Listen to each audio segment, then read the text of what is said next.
that's a shame, but I understand why that happens.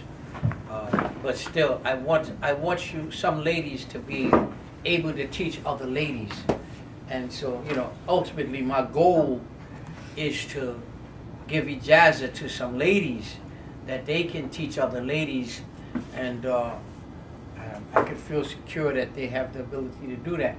So, some subjects you can hit and miss, but this subject I'm going to do now, the Sajood Sahw, you can't do that with this subject. You have to really kind of like be in tune with it.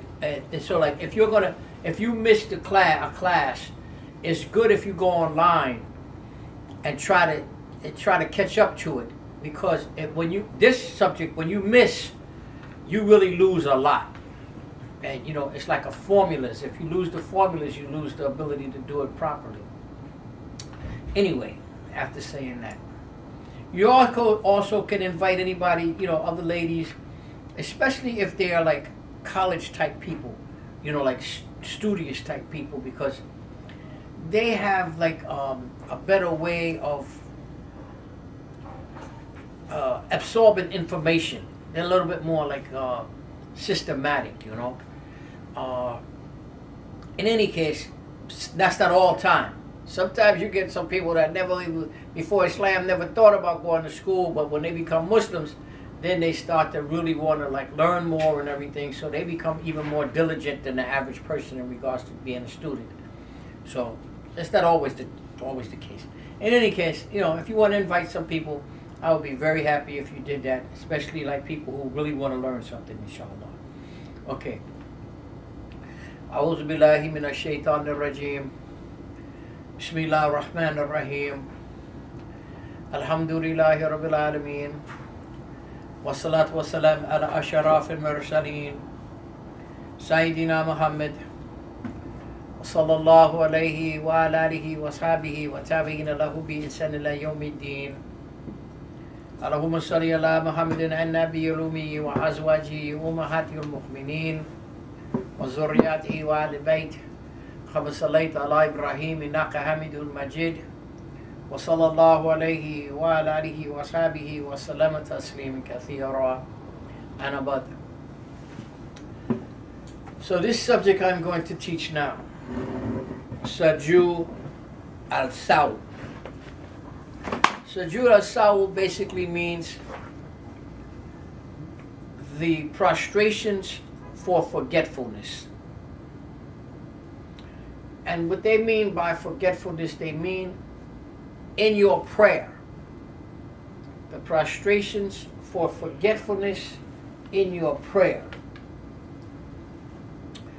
Now, somebody would ask, well, what's the big deal? Because in the prayer books, they tell you when you make a mistake in your prayer, you do 2 sujoods after the prayer, and that's that. But the fuqaha, the people who are the people of fiqh, they disagree with that. They say that doesn't compensate for problems in your prayer.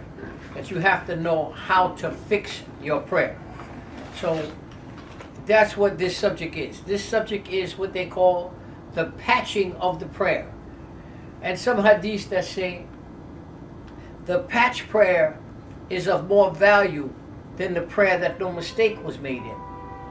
And the reason for that is that Allah subhanahu wa ta'ala does not only reward for the prayer, but He rewards for all the preparation that a person makes in order to do their prayer properly.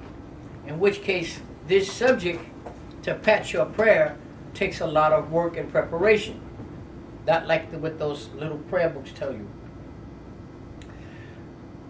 So to go forward, it must be known that Sajood Sahw does not take the place of a fard that is missed. What they're saying is, there are some things in the prayer that if you miss them, you can't replace it by making 2 prostrations. You have to actually fix them by making them. So this is going to teach you how to fix your prayer by these things that you miss.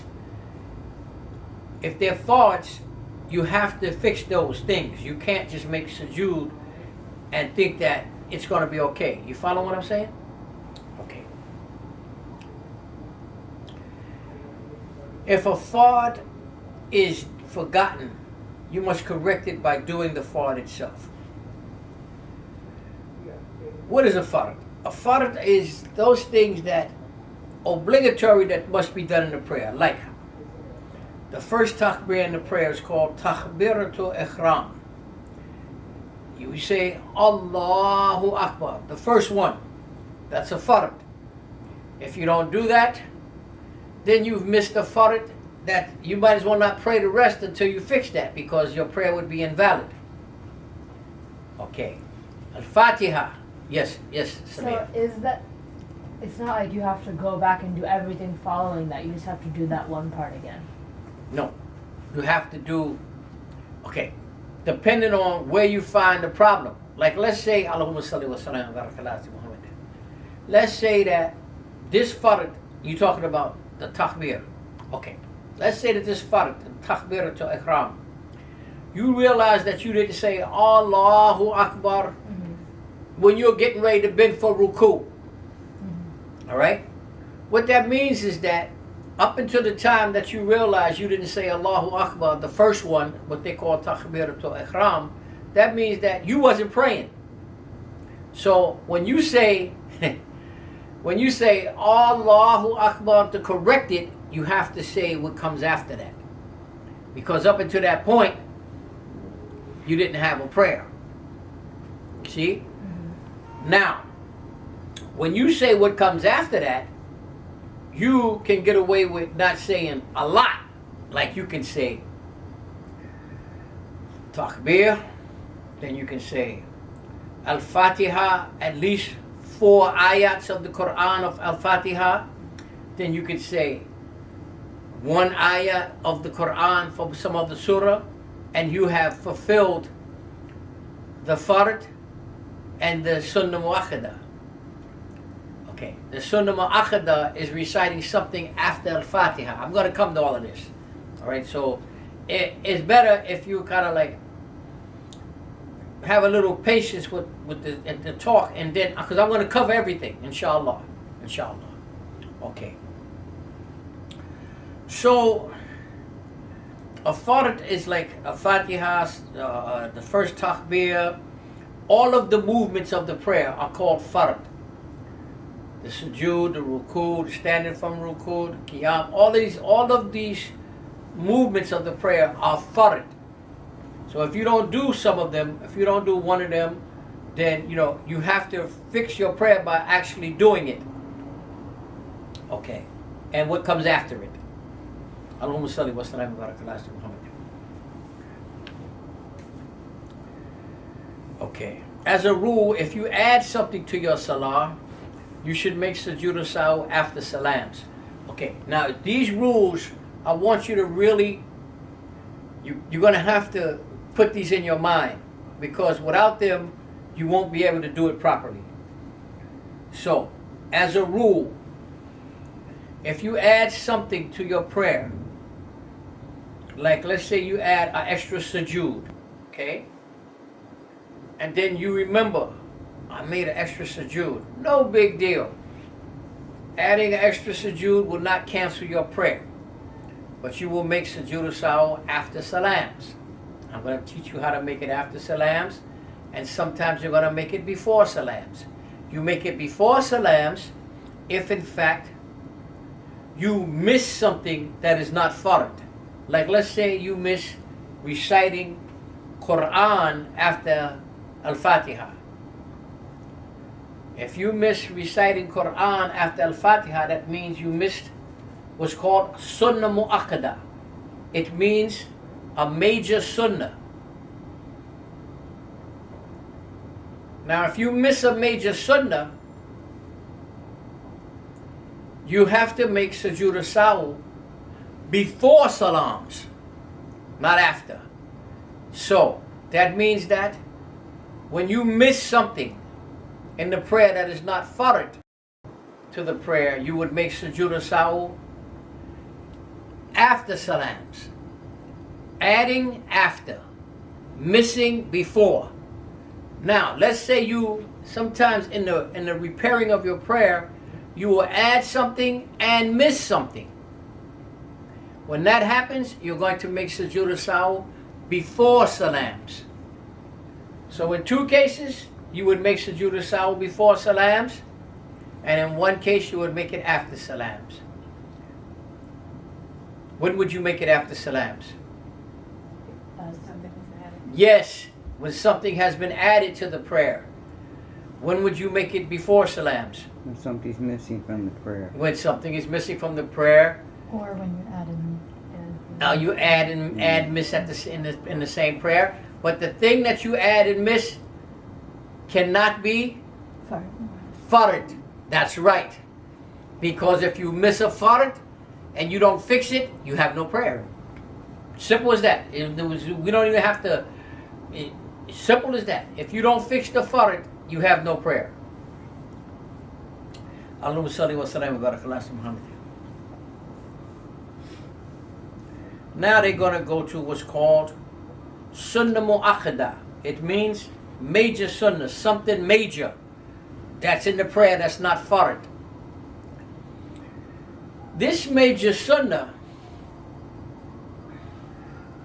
you can miss it and keep your prayer. It's not like fard. A major sunnah is to recite some Quran after Al-Fatiha and to make a tashahud. A tashahud is a sunnah mu'akkada. So let's say that you miss a tashahud in the second rakat of Zuhr. Once your two hands and your two knees have left the ground, you're not allowed to go back and fix it. So that means you've missed the tashahud.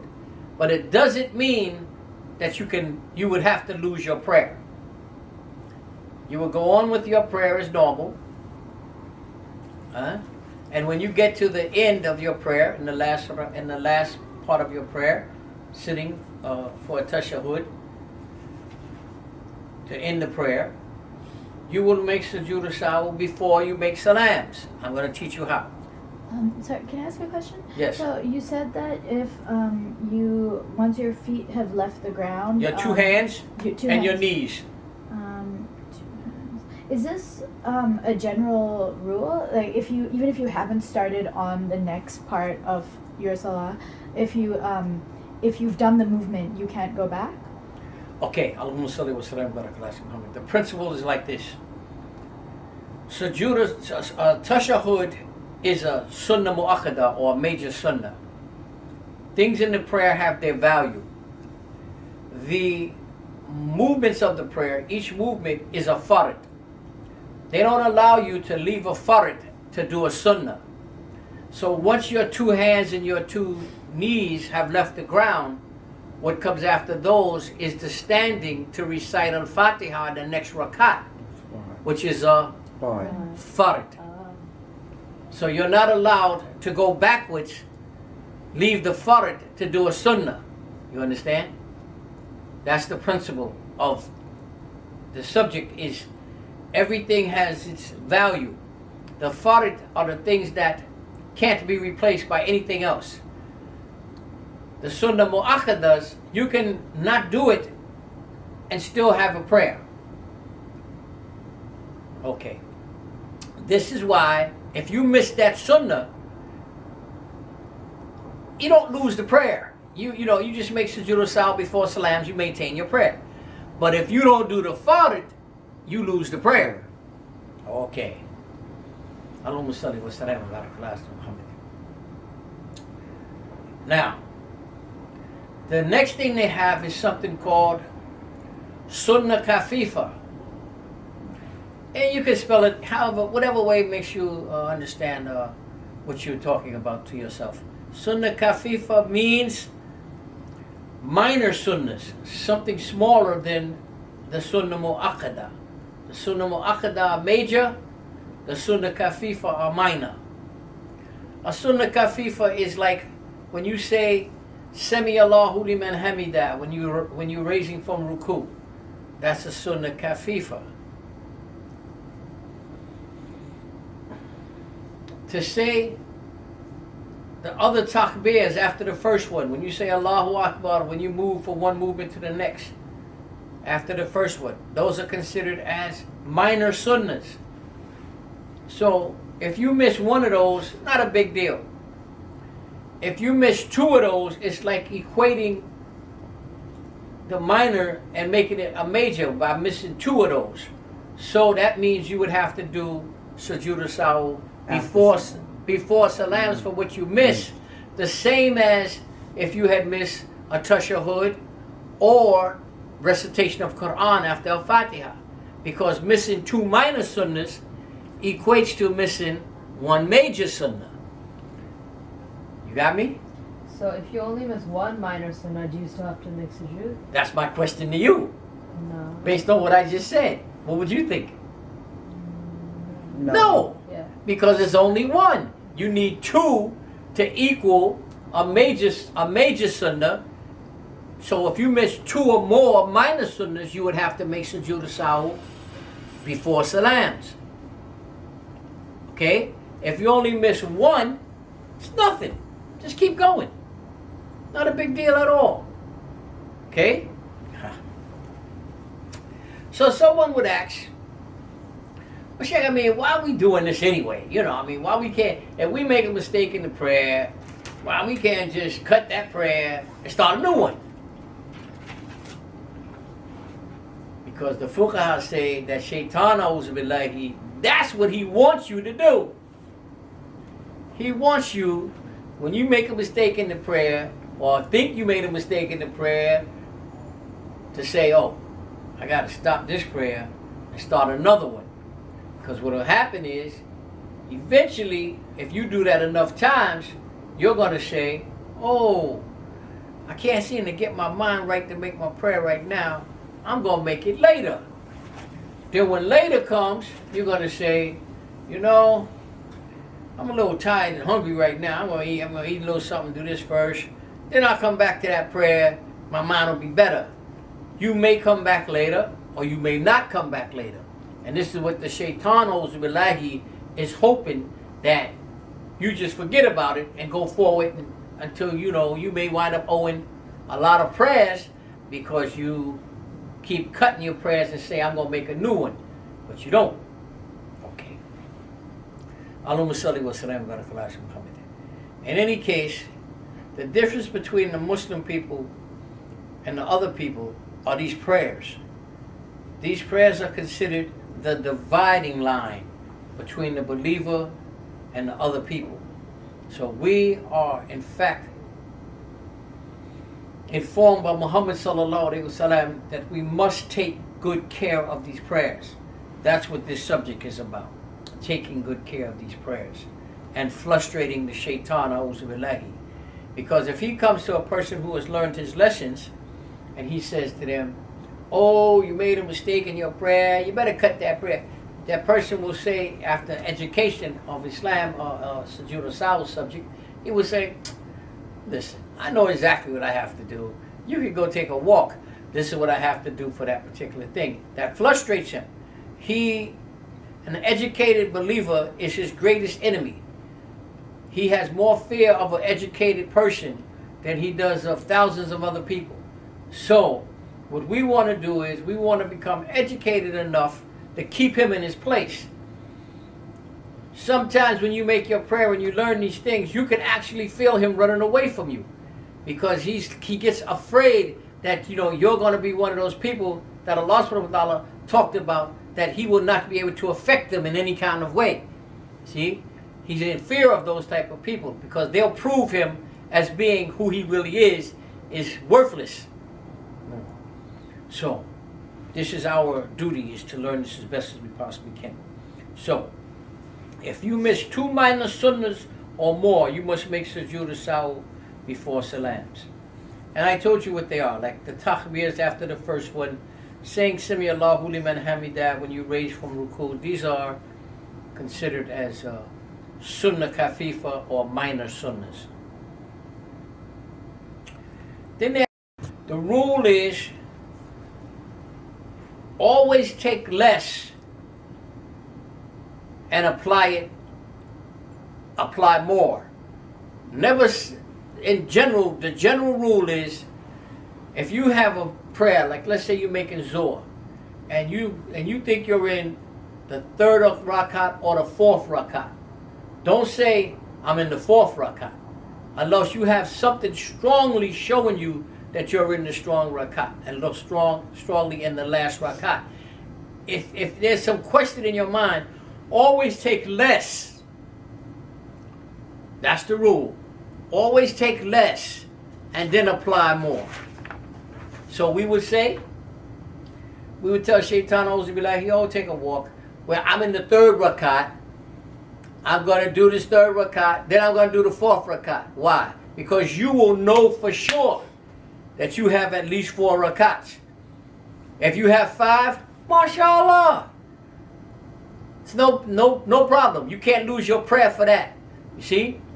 But if you only had 3 and said you had 4, you would be missing what? The fourth rakat. The fourth rakat, which is Fards. Fards. So you can lose your prayer. You understand? So in that case, let's say you don't know for sure, but it's possible that you either made 4 or 5. Do you assume you added something even if you're not sure and then make the sujood afterwards? That's right. That's exactly right. Because it's possible you did already have 4 and you added the extra 1. So now you got 5. So we say, okay, we'll make Sujood Sahw after salams just in case. That's good, Samir. But the thing is, let's say you, for whatever reason, say, well, I got 4. I don't need to make Sujood Sahw. You won't lose the prayer. You will not lose the prayer. See? Because you will have at least 4 rakats. Maybe you have a little bit more. Maybe you have 5. But Islam won't punish you if you don't make Sujood Sahw for that. It'll just be like, kind of like, a little bit like a bad manners or ungrateful feeling, but not enough to make you lose the prayer for Allah subhanahu wa ta'ala to be angry with you. You see? Yes. Okay. So, the reason this happens sometimes is that, let's say you went all day and you didn't make Zohar prayer, and now it's just about time for Asr prayer. So now you're going to make Asr prayer, and you're going to make Zohar prayer, then you're going to make Asr prayer right behind it. A lot of times when you do that, you get mixed up. Am I in the last rakat of Zohar, or am I in the first rakat of Asr? And this happens to everybody. Don't even think about it twice. It happens to everybody. And so this is Shaitan Auzubillah, trying to confuse us. We would always say we have less, unless there's something pointing to the fact that we have the right number. And we know he's just trying to confuse us. So the rule is that if this happens to you every day, once a day or more, in all your prayers, once a day or more, we're going to ignore it. That's from the Shaitan Auzubillah. But if it only comes occasionally, this thought, if you generally don't have this stuff happen to you, and then one day you're praying, and you get real confused, and you go, wow, do I have 3 rakats or 4?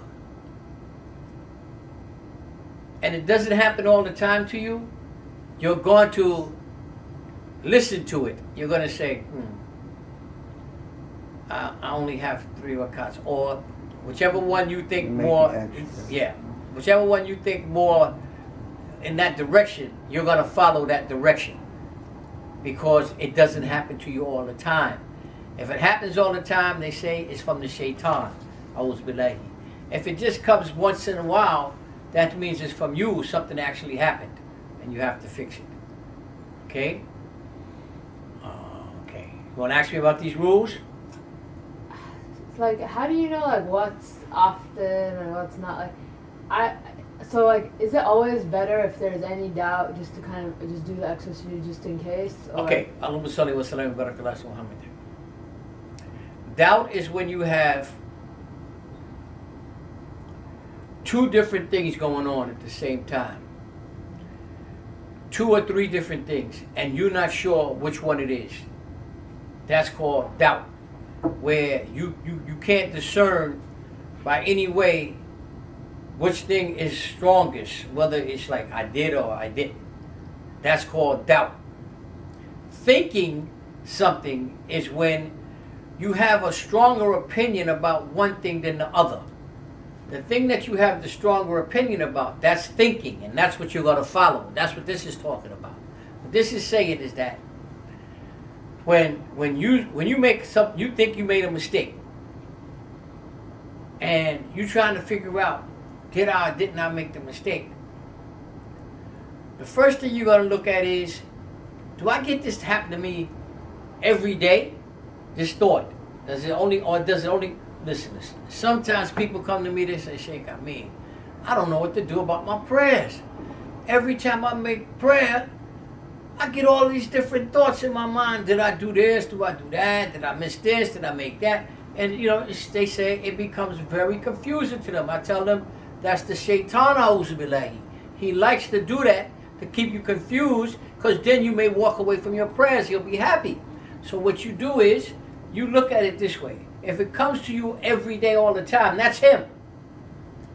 You're going to ignore him. See? You're going to ignore him. And then you're going to take the position of whatever is the thing that you most think it is. You're going to ignore the doubt that's coming from him. And you're going to try to find what is it? What do I really think? I think I made 4 rakats. If that's what you think, that's what you're going to go with. When he comes at you every day, all the time, every time you say Allahu Akbar, here he comes, trying to confuse you. See? When you know that happens, only you're going to know. When you know that happens, you're going to know when he's coming at me every day, at least once a day in each prayer, I'm not going to listen to him. But if that's not the case, and it only comes once in a while, then you're going to listen. If it says, you only made 3 rakats, you didn't make 4. Oh, I only made 3 rakats because this don't come to me all the time. This only comes to me maybe once a week or once a month or whatever, Then you're going to follow what the impression is. You understand what I said? Yes. What about things like saying Subhana Rabbiyal A'la, which of those 3 categories, Fard, Sunnat, Mu'akkad, and Sunnat Khafifa, are those? Subhana Rabbiyal A'la is small. It's like some people say it's Sunnah Khafifa, other people say it's Mustahab. Okay. It's small. I'm just trying to think through all of the aspects No, that's of exactly prayer what you and should do. which of the 3 categories they would fall in. Okay, let's do it again. The Fards are the Niyyah,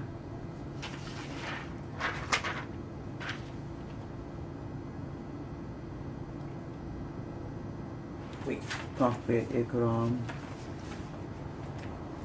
wait. 14 Fards.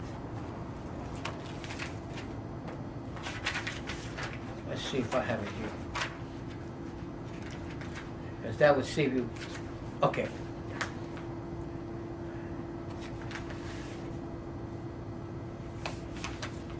Let's see.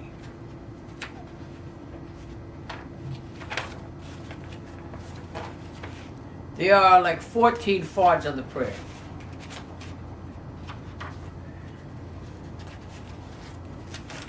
Some schools say more, but in this madhab they say 14. The first one is the niyyah. The second one is to say, as Sharon said, takbiratul ihram, to say Allahu Akbar the first time. The third one is impression about these things. And they make it like very simplistic, like, oh, you can sit down and say your prayer. But it has rules based on these books of fiqh. It has rules. So one of the rules is that to stand while saying Allahu Akbar, which is takbiratul ihram, the first one, is a fard, as long as you can stand to do it. If you have no illness or the infirmary or what is it? You're not infirm, you know. As long as you can stand, you must stand. To recite Al-Fatiha is the fourth one. That is a fard. Is this a fard even if you're praying behind someone? So if you're praying in congregation, and if the imam says Al-Fatiha, are you supposed to say it as well? Allahumma salli wa sallam wa barak ala Muhammad. Okay, this is something different from this what we're talking about, but because you ask, I'll answer you. In the prayer, when you're praying behind the imam, it's considered as not good for you to recite your Al-Fatiha loud enough so the imam or anyone else can hear you. If you want to say Al-Fatiha to yourself, that's fine. If you don't say Al-Fatiha, it doesn't matter because the imam is representing you and he's saying Al-Fatiha. So you do not have to say Al-Fatiha. You say it if you like. Don't say it. It doesn't. It's no problem. Is that also true of the Allahu Akbar?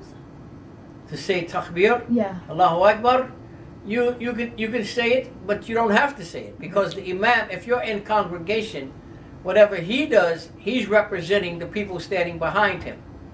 So, are there any fards on you as somebody praying in Jumat? Yeah, there are fards on you. Yeah, the fards on you are to follow the imam, stay with the imam, follow him, and to Movement. to follow Right. to follow the Yeah, imam. yeah. If you don't follow the imam, then you have Right. separated yourself from him. Then you've lost all those fards, and then your prayer is invalid. But generally, if you follow the imam, and his prayer is good, your prayer is going to be good. Okay, so you don't have to recite a Fatiha. If you recite it, alhamdulillah, no problem. As long as it's not audible and he hears you and it disturbs his recitation. That's the main thing. If you want to say, oh, Bismillahirrahmanirrahim, no problem. Just don't say, Alhamdulillah, Rabbil Rahman, and he's like trying to make this prayer for the people. You know, this is very bad. Very bad. It's disturbing the prayer. It's very bad. Okay? But if you say it quietly, no problem. What about when the imam is silent? For usually for the second two rak'ah, then is it fard on you to say Al-Fatiha or? It's not fard on you, but it's advisable. You can do it. It's not fard because if he's saying it, Then that. he's representing everybody. Mm-hmm. See? So what you do behind him is not either fard anything. It's like the only thing that's fard for you is to follow the imam and stay with him unless you break wudu or something like that and you have to go and redo your wudu or something. But as long as you don't have a reason to leave the imam, it's fard on you to stay with him. If you leave him, you lose your prayer. Similarly, if the imam makes a mistake, but doesn't correct it with a sujood, a sahw, then is it incumbent on you to do that on your own, or is it? Okay, you're getting away from the subject, but I'll explain it. Allahumma salli wa sallam wa barak ala Muhammad. If he's an imam and you're playing behind him, and he makes a mistake, if the mistake is something that is visible or audible that everybody knows,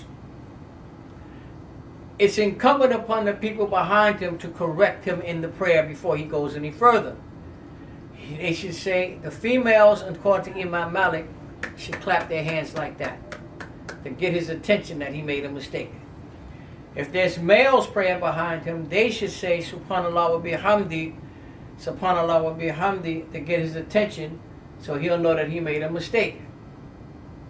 He should repair the mistake that he made. If he does it and you have given him some signal, even to the point where you have the right to say, you missed the sujood, or you didn't recite al-Fatiha. You see? And if he doesn't follow you, then the people praying behind him will correct themselves, stay with him, and continue from there. Then after the prayer, they will, some representative of the people who knows about Islam well, will pull him to the side and explain to him why he has to follow the procedures properly, because that prayer, according to the Imams, is not valid, and he should make his prayer again. The people will not have to make their prayer again because they fixed the problem, even though he didn't fix it. But they didn't leave him. They fixed the problem, and they kept going. But after the prayer, they have to discuss with him, why didn't you fix the prayer? Then if he give you some excuse why he didn't want to fix the prayer, but it doesn't add up as a good Islamic reasoning, I would advise you to put somebody else as the Imam. And if they refuse to do that, then I would find another Imam to pray behind, because he's not fulfilling his obligation. Did I answer you? Allahumma salli wa sallam ala Rasulina Muhammad. So, the next thing, to stand for reciting al-Fatiha. Okay, that's a fard. To make ruku after standing. You know ruku, right? When you bend. That's a fard. To make the back straight after standing from ruku. When you stand from ruku, you have to make your back straight. I watch the people all the time do the opposite of that. They halfway stand and then they go into sujood. They lost the fard. So when I make the class, I try to make it audible enough, this subject, so that the people who are not fulfilling it will change their way and start to do the right way, inshallah. So don't you be like them. When you stand up, don't stand up from ruku and halfway stand and then go Allahu Akbar and go into sujood. You have to stand all the way and make your back straight to fulfill the fard of standing from ruku. Everybody's with me, right? Allahumma salli wa sallam wa barak ala Muhammad. Sujood, when you put your forehead to the ground, is a fard. Now, in most of the madhabs, it's like most of the schools of thought in Islam is that not only your forehead but also your nose should touch the ground. The sitting between the two sajdas is fard. To say Assalamu alaikum at least is fard on the right side.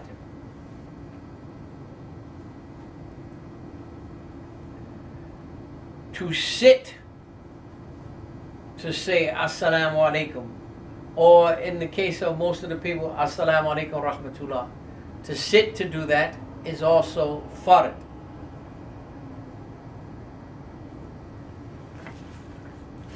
To do what's called tamannina. Tamannina means that each movement you're going to put some time in between that and the next movement, so that you won't be praying quickly like that. To put some time in between each is called tamannina, and that is a fard. Atidal is to do each posture completely, correctly. That is called atidal. Unless there is some physical problem that you have that won't allow you to make your back go straight and ruku, or that won't allow you to put your forehead on the ground for sujood. If there's nothing that is preventing you from doing it, then you must do it. It's because it's a fard. So I'm coming back to the people praying their Fard prayers in their car, in their truck, on the train. Because some of these things I'm saying now are Fard, that it has to be done in a way that makes it Fard. If they do some other way, they miss the Fard, unless they have no choice. Like they've had an operation, so they can't physically stand to say Al-Fatiha, and then they shouldn't make Al-Fatiha, alhamdulillah. And it's okay, because they have what's called a legal, legitimate excuse. But to do it just on your own, no, that's not an acceptable Islamic practice to avoid making Fard properly. Okay. The last one is to follow the order of the Fards. Like you can't make Sujood before you make ruku. So to follow the order of the Fards is also Fard.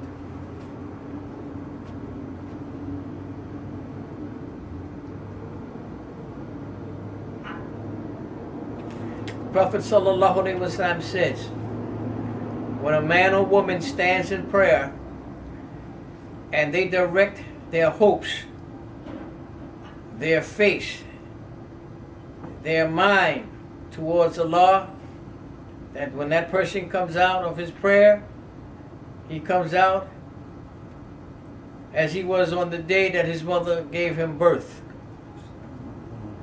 That means that if you make your prayers properly, Allah subhanahu wa ta'ala forgives all your sins and puts you back into the best position is when you first came from your mother's womb and you had no sins. So, okay, alhamdulillah. So those are what's called the 14 fards of salah. Inshallah, can I make a copy of that? Okay, I probably have some. I probably have some also, Yeah. but it's Go. easier that way. Got them down.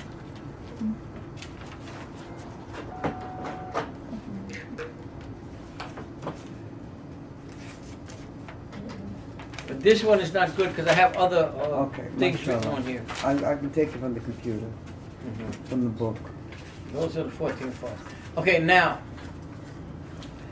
those 14 fards, in fact, what we're going to talk about here is not exactly all of those. We're going to talk about the niyyah, when you begin your prayer, the takbiratul ihram, the first one, the al-Fatiha, and then we're going to talk about all of the postures of the prayer, which will include standing, making ruku, standing from ruku.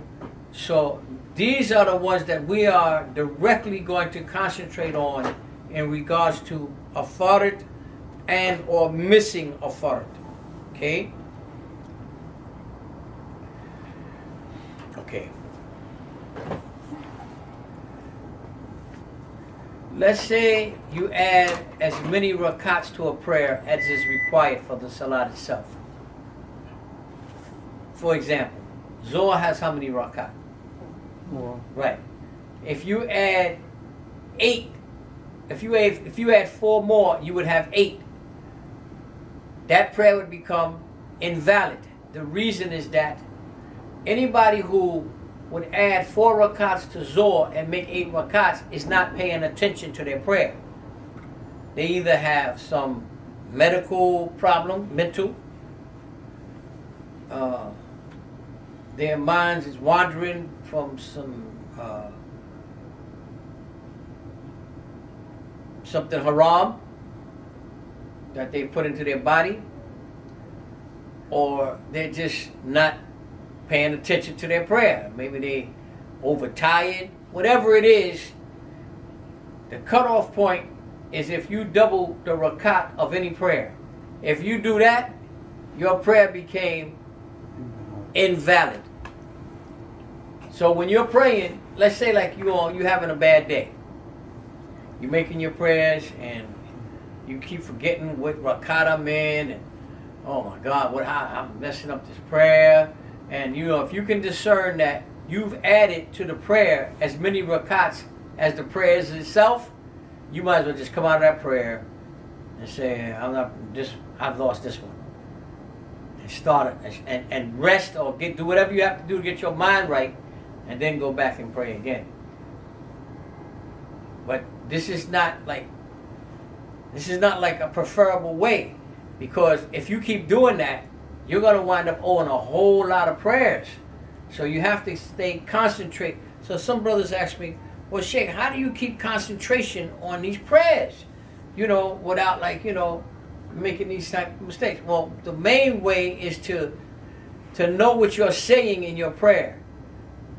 Like if you're praying, but you just praying like robotically, Alhamdulillah, Rahman Rahim, Malik Yawmiddin, but you're not really concentrating on the words that you're saying, and they're not having meaning to you. You will probably make a lot of mistakes in your prayer, because your mind is going to wander. But if you take your time occasionally, and you know that I recite Suratul Ikhlas a lot in my prayer, then you look in your book of Quran and you look at the translation from Arabic to English, because you're not an Arabic, let's say you're not an Arabic speaking person, and you look at what it means in English, and then you put that in with the words of Arabic, and you keep that in your mind, so that when you're reciting it by Arabic, you know what it means. You can concentrate. See? So this is one of the ways that the ulama say helps you to keep your mind focused on your prayer, is to keep your mind focused on the words that you're saying to Allah subhanahu wa ta'ala. So for non-Arabic speaking people, they have to look at what the words mean in their language. And then when they're saying their prayer, they have to think the Arabic in their own language to know what they're saying. You follow what I said? So, long time ago, the ulama said to me, well, are you thinking in Arabic, or are you thinking in English? For a long time, I was only thinking in English, because I didn't know what the words meant exactly in Arabic. But of course, as the years go on, now when I say it in Arabic, I know exactly what I'm saying. I'm thinking in Arabic. But at first, for a long time, I didn't do that. Okay?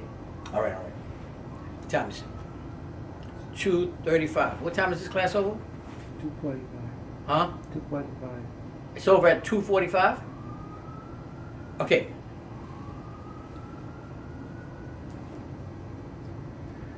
I'm just going to do this part, and then I'm going to stop this part of the subject. It's a question. Missing something in the last rakat and remembering before you make salams. You got to get used to this kind of talk, because in this subject, this is the way they talk. Okay? If you miss a fard in the last rakat, like Surah Al-Fatiha, and you have made your first sajda, second sajda, or any place or position before salams, you should at that time of remembering your mistake stop what you are doing. Go back and say Al-Fatiha and all that would normally come after it. Make Sajood Sahw after salams for the things that were added before you remembered your mistake and after. Okay, again. If you miss a fard in the last rakat, so for example, they say in the fard is Surah Al-Fatiha, okay, in the last rakat,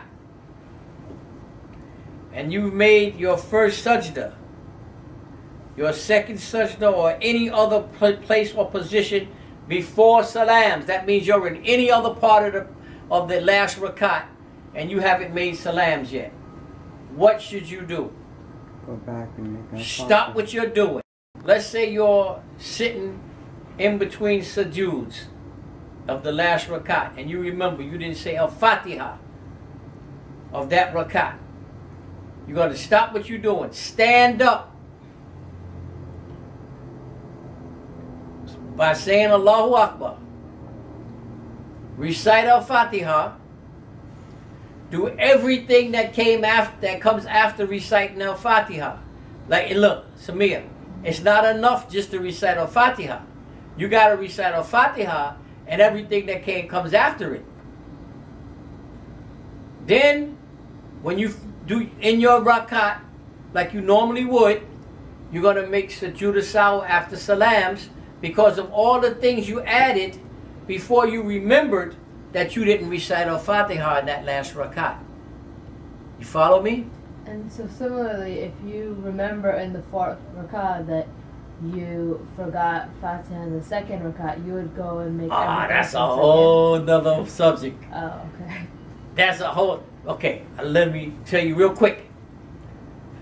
The ruku of the next rakat is the cutoff place for being able to go back and just fix the mistake that you made in the rakats before it.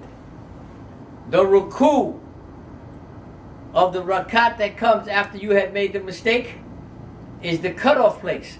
So let's say you didn't recite al-Fatiha in the second rakat, and now you're in the fourth rakat, and you say to yourself, I don't think I recited al-Fatiha in the second rakat. What should I do? Well, that rakat is lost. You can't get it back by going back and reciting al-Fatiha. Because you had the ruku in the third rakat. Because you made the ruku of the third So rakat. you now just add a rakat. Now you got to add rakat. That's right. To take the place of the one that you lost. You understand? But we're going to go through that systematically so that, inshallah, you will know exactly what to do in any place or position in your prayer if a mistake occurs. Okay, I have to stop here. Allahumma salli wa sallam wa barak ala Muhammad. So, is other subject, anything else you need to ask me about? Any other question?